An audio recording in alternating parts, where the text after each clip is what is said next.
Welcome back everyone, it's Charlie. This will be my video for The Witcher Blood Origin ending and how it ties in with The Witcher Season 3. If you're new to the channel, be sure to subscribe to get all the videos, and careful for spoilers from the series if you haven't seen it yet.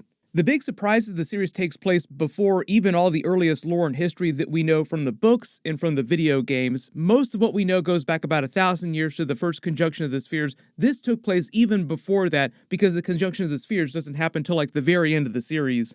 It's basically meant to tell you the origin of Ciri's elder blood, the origin of the Wild Hunt, Eredin, and the origin of the White Frost seeming villain, like the ultimate villain of the Witcher universe. But it does seem like they change a few things and invoke a lot of time travel to set up further stuff on like The Witcher Season 4 or however they're going to end the series. That's where we get into a couple additions to the lore. Like there are a couple retcons that they introduced during the series that seemingly contradict some of the lore that we already know about that part of the Witcher timeline. So I'll try to explain where that fits in and why I think they added some of that stuff. During the series, we meet the Seven, quote-unquote, which are a group of elves that lead to the conjunction of the spheres, the creation of the first proto-Witcher. Not actually the first Witcher, they call it a proto-Witcher. I'll explain that. In the beginning of the line that will be the Elder Blood program that eventually culminates in Ciri. During all the Witcher games, all the books, you hear about Ithleen's prophecies about Ciri, about the culmination of the Elder Blood and how she's going to defeat the White Frost. During The Witcher Blood Origin, they give Ithleen a couple prophecies, like they say that this is one of many prophecies she's already had. They've all come true.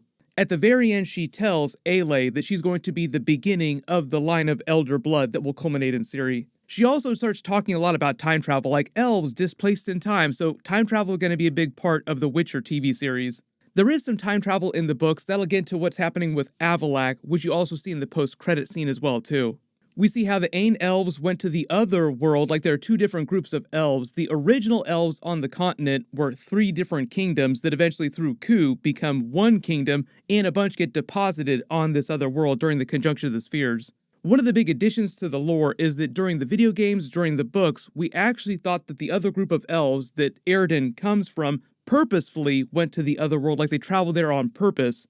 The way they explained this during the series, they accidentally wound up there when the worlds merged during the conjunction of the sphere, so they didn't go there on purpose. They wound up being stranded there. We also found out why the conjunction of the spheres happened too, which I don't believe that they totally get into during the books. The first conjunction was a result of chaos magic interacting with the destruction of the monoliths, like the monoliths amplifying the power of chaos magic, tearing the veil between worlds, between dimensions. That's what stranded everybody on different worlds. That's how humans came to the main world, how monsters came to the main world, and how Eredin and some of the elves wound up on that other arid world. But one of the big things that they introduced earlier in The Witcher Season 2, there's a big flashback that Ciri has where she sees her ancestor Lara Dorren. One of the things they did during the series is they introduced the Aele character who says that she's the first of the line who predates Lara Dorren, meaning that Lara Dorren would have to be her descendant. So during Ciri's flashback, she sees Lara Dorren. She's supposed to be the daughter of Oberon, who is the king that Eredin is serving when he creates the Wild Hunt. So what might be happening in the series is they're just saying that what we see here predates Oberon. Eventually he comes along in this other world, Eredin manipulates him, he becomes king of the elves that are stuck on this other world. Eventually Lara Dorren is born, and in the canon of the books and the video games, Lara Dorren is the beginning of the line of the Elder Blood. They start a program that's going to create a member of their elven race that's so powerful, full of so much magic, that they'll be able to defeat the White Frost. But because of the way they invoke chaos magic during this, like they say chaos magic, they use it a bunch during the series, it sounds like that's a big part of the TV show version of this.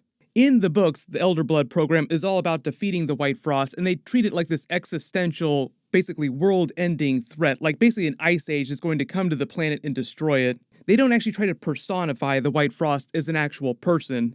But what happens in the books, in the video games, is that we find out that Eredin, through the Wild Hunt, wants to co-opt that, use that power to basically just travel between worlds and become a conqueror of other worlds. They kind of set that up during this because at the end, when Eredin is deposited, when he's stranded on this other world, he finds the skull of the other creature that will become his helmet for the Wild Hunt. And they set up the idea that they were going to use the monoliths to try and steal resources from other planets, so it sounds like he's just going to continue trying to do that through the Wild Hunt. And by present day, he finds out about Ciri's power and her ability to open gates at will and wants to use that so that he can just continue conquering other worlds.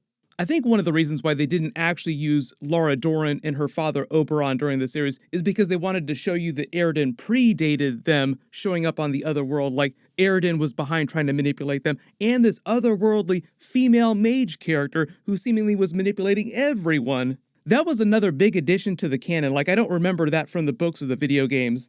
But like I said, because Ithlinne and Avallac'h both talk about using the monoliths to time travel, people being lost in time, so to speak, I think that this otherworldly woman who's manipulating Baelor and seemingly kind of sets off the entire plot here, leading to the conjunction of the spheres and what happens with Ciri later in the timeline, is actually a time traveler from later in the timeline who's come back in time and basically killed this other Arid world. Like, it used to be a normal world, but she turned into a being of pure chaos magic, but destroyed this other world in the process, and she is meant to represent the actual White Frost. Like, they're personifying the White Frost during the Witcher series, and it'll be this woman. Because there's a scene when Baelor gets his chaos magic later where you see the world around him, this arid world, turn to frozen ice frost all around him. You see the woman's invisible white steps walking up to him. I think that's meant to be a personification of the actual White Frost.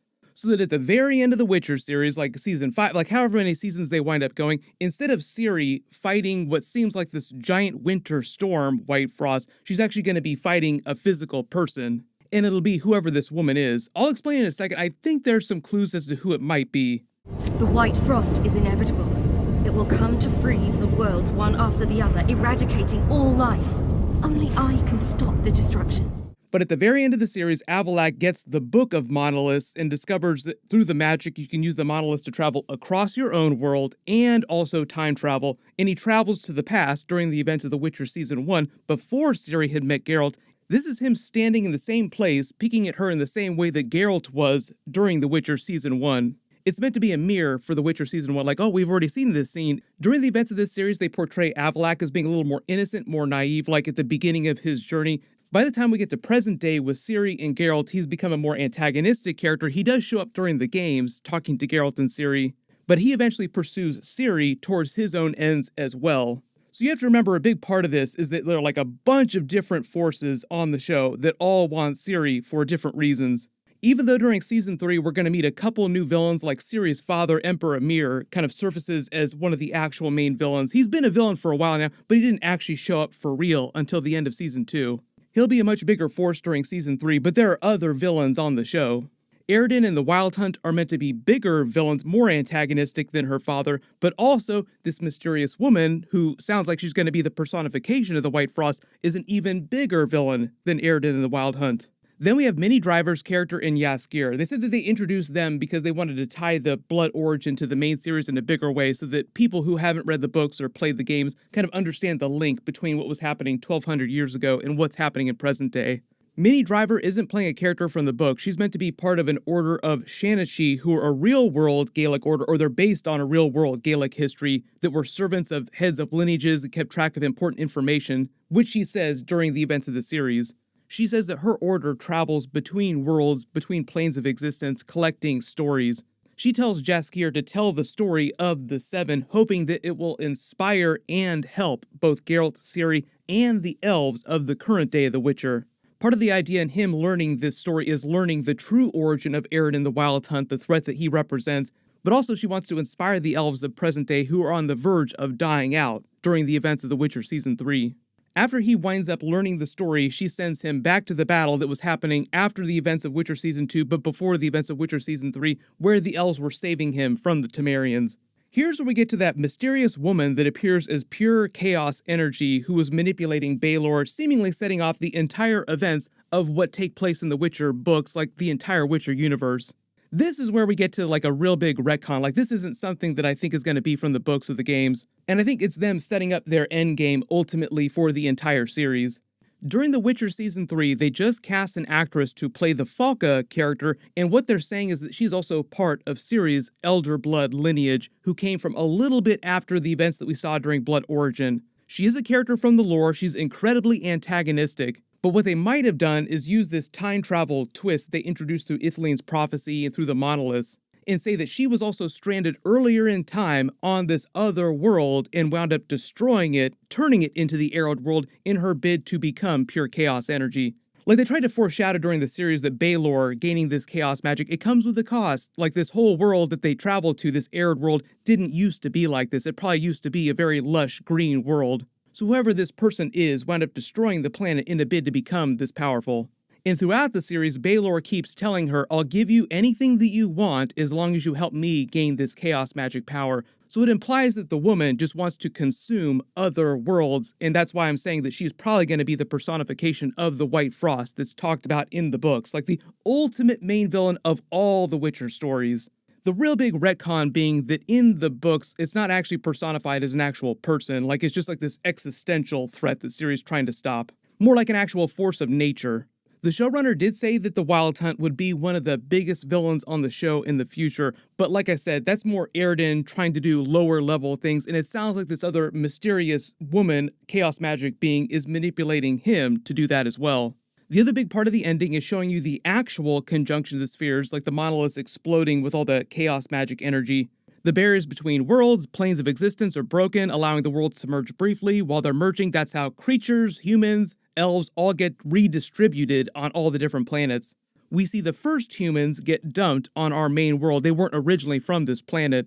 Eredin gets stranded on this other world and finds the skull of the creature that will become his helmet for the Wild Hunt. The whole idea is that Eredin, underneath his helmet, looks like this. He just uses magic in this really scary looking armor to seem like this otherworldly creature. And we also see monsters continue to get deposited on the world, like they show the monster board. The Easter egg here is that all the monsters that are shown on this board are monsters based on ones from the books. The showrunner said that the flying monster they faced earlier is meant to be their version of a Hydra, which is supposed to be based on the same folklore that the books draw from.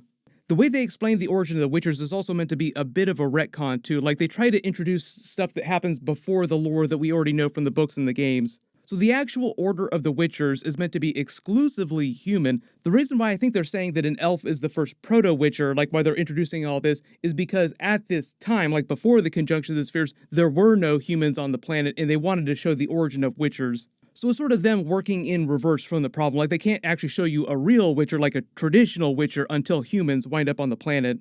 And I think what they're saying is that the actual Trial of the Grasses that Geralt went through, like the other traditional Witchers, just wound up being an evolution of this process. Like it wound up being something a little bit different from what you saw during the series. Because a big part of the actual Trial of the Grasses that Geralt and the other Witchers go through that is eventually lost is the use of Elder Blood, which Ciri has, which is why during The Witcher Season 2, Vesemir thought that he could use Ciri's blood to recreate the Witcher potions so that their order would not die out. But the basic idea is that after the conjunction of the spheres, you have all these monsters showing up all over the place, killing people. That's when the actual orders of Witchers start to rise up, the more traditional ones that you see during present day. And it's in response to all these monsters showing up all over the place. They've already released a bunch of information about Season 3, so I will try to do a Witcher Season 3 video in the next day or two. I'm sure there's going to be a ton of questions just because it was a little bit confusing with the way they explain things. Just in general, I didn't think that the Witcher Blood Origin series was that great. It played a little bit like a video game cutscene. Like it worked okay as a video game cutscene, but as an actual series, it felt like it needed to be like way more episodes. Like there was just too much stuff that they brushed over and too much new stuff they introduced but didn't fully explain. Everyone click here for that new Henry Cavill Warhammer trailer video, and click here for my new Ant-Man and the Wasp Quantumania trailer video. Thank you so much for watching, happy holidays, and I'll see you guys in the next one.